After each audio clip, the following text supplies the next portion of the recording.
राधे राधे, जय श्री कृष्णा। कैसे हैं आप सब। आज के वीडियो में बताएंगे कि नवरात्रि के दिनों में लड्डू गोपाल की सेवा कैसे करें।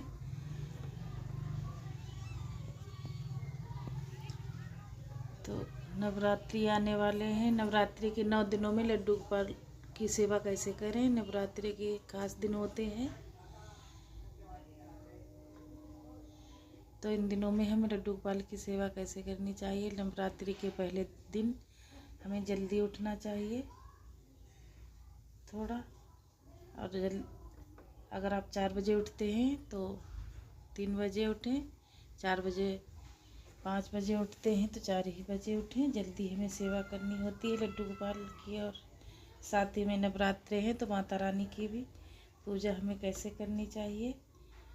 तो इन दिनों में 9 दिनों में अलग अलग सेवा होती है। तो अपने लड्डू गोपाल जी को पहले दिन सोए हैं तो उठा के दूध या जल का भोग लगाएं, और साफ़ सफाई करने के बाद लड्डू गोपाल जी को स्नान करने के बाद उठा के बैठा लें। उसके 9-10 मिनट के बाद ही स्नान कराना होता है हमें।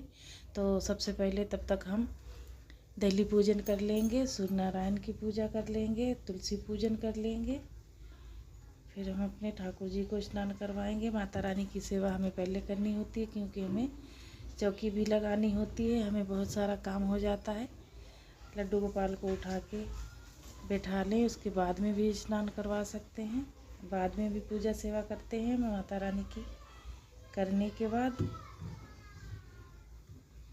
तो हमारे ठाकुर जी सोए हुए थे, हम बहुत ही प्यार से उठाएंगे और फिर दूध का भोग लगाएंगे। उसके बाद में हम स्नान कराएंगे। तब तक आप पूजा के बर्तन भी साफ कर सकते हैं और कोई तैयारी भी कर सकते हैं।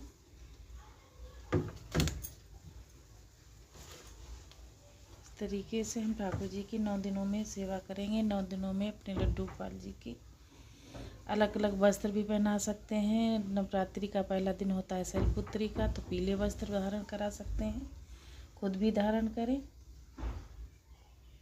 माता रानी की चौकी अगर लगाते हैं तो माता रानी की चौकी पे हमें लड्डू गोपाल जी को विराजमान नहीं करना चाहिए।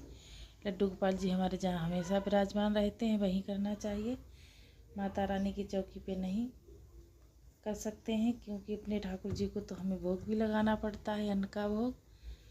ठाकुर जी हमारे बाल रूप में हैं तो हम 9 दिन उन्हें व्रत नहीं रख सकते हैं। और माता रानी हमारी लौंगकुटुक के व्रत रखती हैं, तो हमें अपने माता रानी की चौकी पे विराजमान नहीं करना है। हम अपने ठाकुर जी को जहाँ विराजमान रखते हैं वहीं रखेंगे।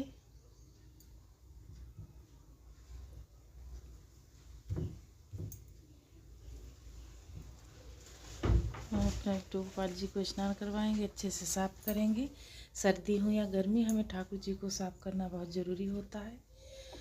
किसी भी सॉफ्ट टॉवल से साफ़ कर सकते हैं अपने लड्डू गोपाल जी को। फिर हम वस्त्र धारण कराएंगे। पहले दिन चाहे अपने गंगा जल मिला के स्नान करवा सकते हैं लड्डू गोपाल जी को, कच्चे दूध से भी स्नान करवा सकते हैं। बाकी के दिनों में शुद्ध जल से स्नान करवा सकते हैं।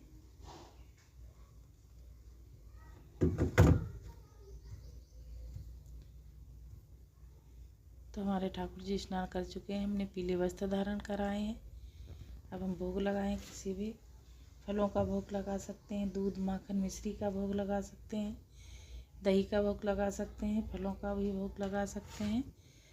माता रानी के लिए जो भोग लगाने के लिए बनाते हैं हम उसका भी भोग लगा सकते हैं लड्डू गोपाल जी को। तो हमारे लड्डू गोपाल जी तैयार हो गए हैं, विराजमान कर दिया है उन्हें। अब करेंगे एक आरती, सुंदर सी आरती करेंगे। और इस बार हमारी तबीयत नहीं सही थी तो हम नवरात्रि के पूरे दिन नहीं कर पाएंगे, आगे पीछे का व्रत रखेंगे हम। तबीयत सही नहीं, दवाई भी खानी पड़ती है। व्रत में हम कोई भी दवा नहीं खा सकते हैं।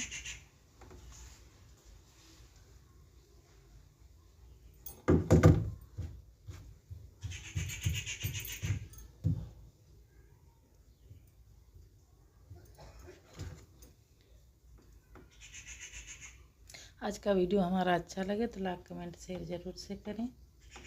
नए हैं तो सब्सक्राइब करें। नवरात्रि के दिनों में हमें ठाकुर जी की सेवा इस प्रकार करते हैं। अपने लड्डू गोपाल जी को 9 दिन तक नए नए वस्त्र धारण करा सकते हैं।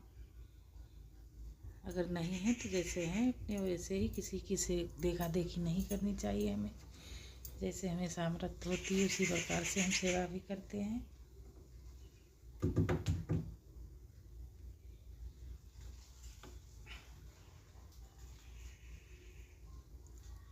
इसीलिए हम माता रानी की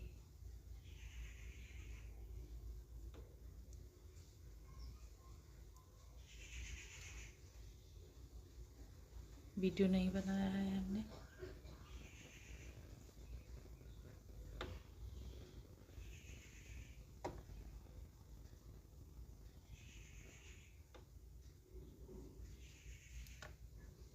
हमारे घर का जो माहौल है, जो नवरात्रि का पहला दिन शैलपुत्री का होता है, तो पीले वस्त्र धारण कराएंगे हम।